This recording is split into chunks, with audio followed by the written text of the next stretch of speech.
So you have an EC2 instance and you want to ship updates to it. How do you go about it?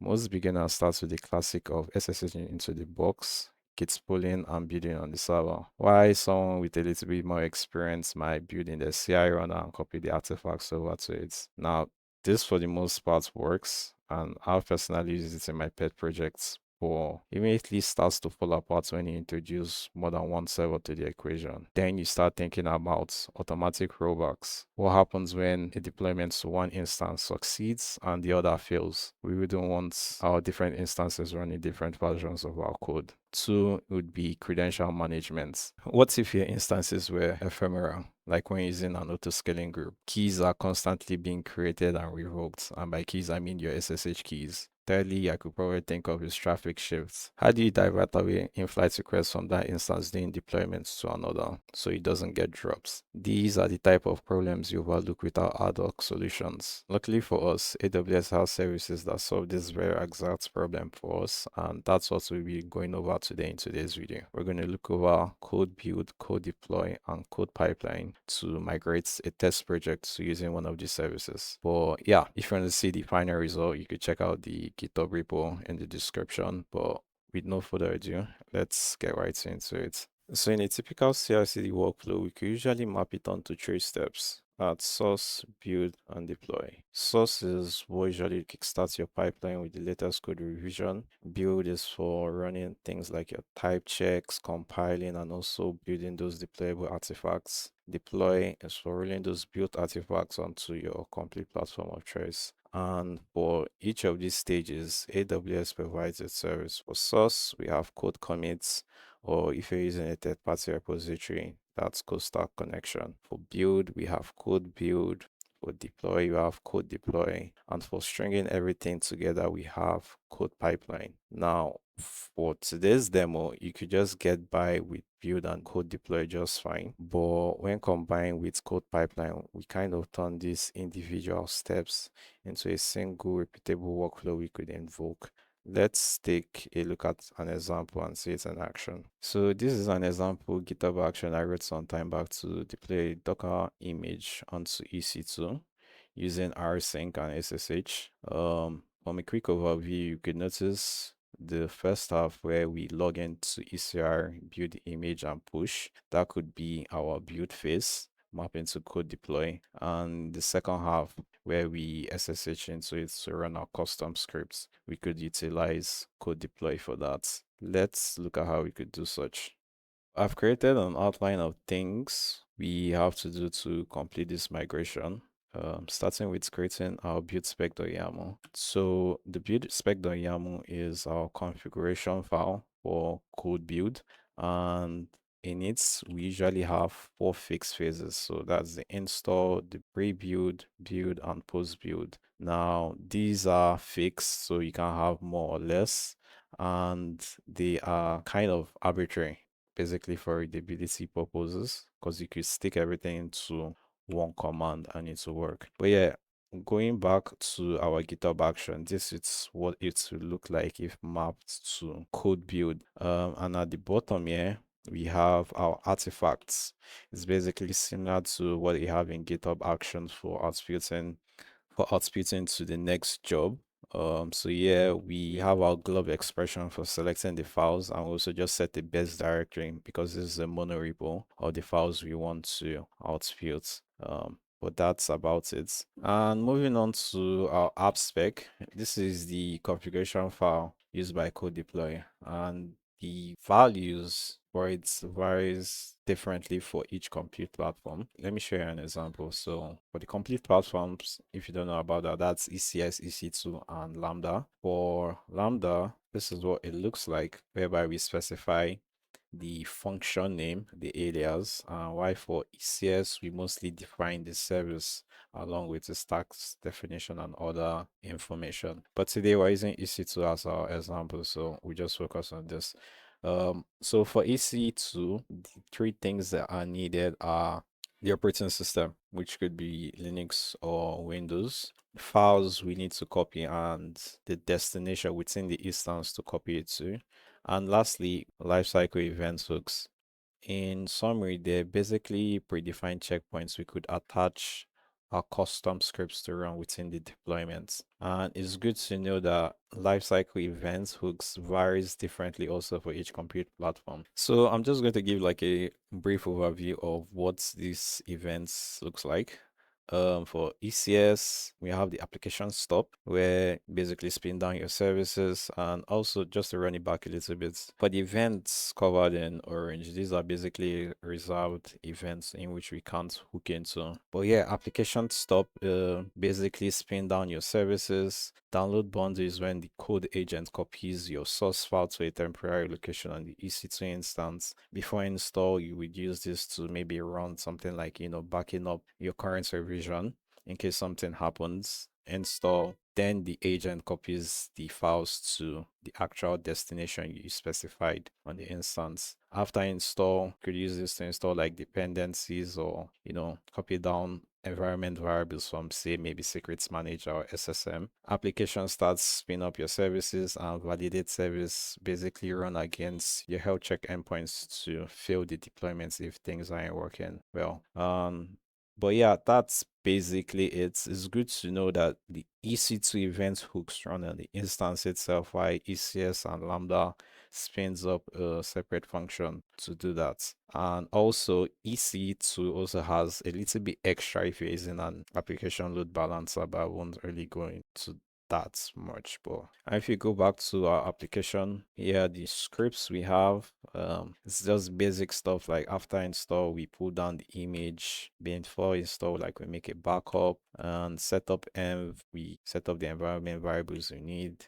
Docker compose up, Docker compose down, and basically just checking out health services, easy stuff. So now with our build specification and AppSpec both defined, we can now move on to the next phase, which is basically provisioning our resources. For this section, I'll be using CDK as it just make things easier and faster. Let's look at our backend stack and see what it looks like. So starting with our code build, heading to where it's defined, we basically pass the parts where we defined our build spec.yaml, and moving on to the environment, we just give it the default standard 7.0 build image, and also the smallest instance, and also specify privilege to true. This is very important if you're going to be making use of the Docker daemon. And also moving down, we then have the environment variables. These are things we specified or variables we use within our build. So the default region, we're going to need this to log in with the account ID. Also the repo name and the tag name is for, when we're pushing to ECR. Moving on down, since obviously we're going to push to ECR, we also have to grant CodeBuild the permission to do so. Actually, this should be just git push. I don't think we need to pull. It doesn't need the permission for that. But that's pretty much it for CodeBuild. So moving on to CodeDeploy, two things we have to define. One is our application, and two is our deployment groups. So most of the configuration will be done in your deployment groups, as your application is just more of a container for them. So what are your deployment groups? They are basically a collection of your instances in which you want to deploy to with the same configuration. So basically answering the question of which EC2 instances, Lambda function, or ECS service should receive this latest code updates, and how should these updates be rolled out to them. So if you take a simple look at this in a typical real-world scenario, you would have usually different environments. So your prod, development, staging, or even testing. And the way you would want to roll out an update to your production most likely is different than the way you want to do that for your developments. So for production, you might want zero downtime and might opt for a plugin deployments right there. But for your dev environment or staging,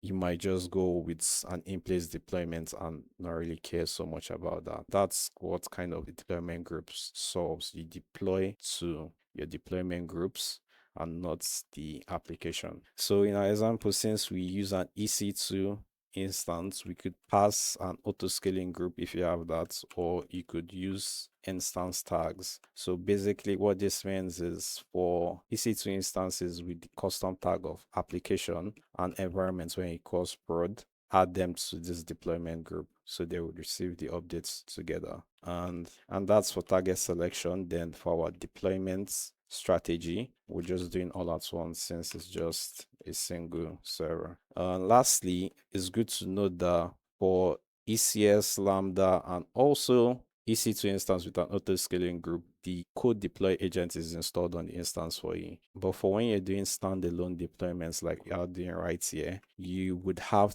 to install the agents yourself. And the best place to do that would be your user data. Just the 7 lines, and that's basically it. You're done. Then also make sure to, when you're creating those instances, we just attach the tags themselves. That's basically it for our code deploy. So now moving on to CodePipeline. In CodePipeline, we would need to create an S3 bucket where to store our artifacts for each stage, which we just do right here. Then over here, we also define the artifacts. You can picture the artifacts as basically the keys within the S3 buckets or namespaces where they'll be stored. Then we also create the pipeline project itself with the buckets.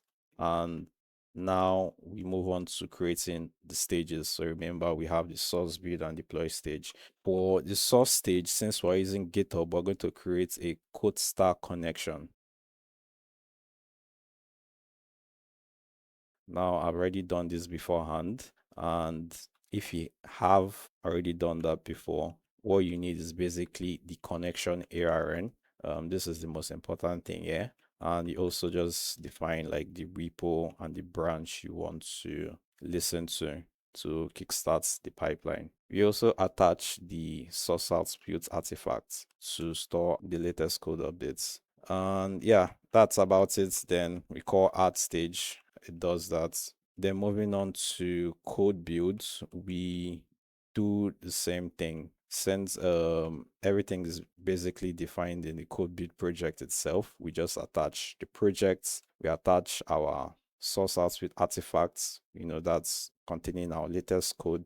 We also attach the build outputs where the artifacts from code build would be stored. Then moving on to our last stage, which will be code deploy. We're going to make use of the code deploy action for AWS and attach the code deploy deployment group, not the application. Also with the build outputs. Why we do this is for our AppSpec.yaml. Remember, the code deploy agents requires the AppSpec.yaml to know how to deploy your application. And also for EC2 instances, we also need our Lifecycle scripts. So those are also here. But that's pretty much it for the infrastructure as code side. If you go ahead and deploy everything we've done so far and push a new commit, we should notice our pipeline should automatically get triggered. It will pull the latest code revision from GitHub and pass that to CodeBuild. And once CodeBuild is done, it will also pass its output to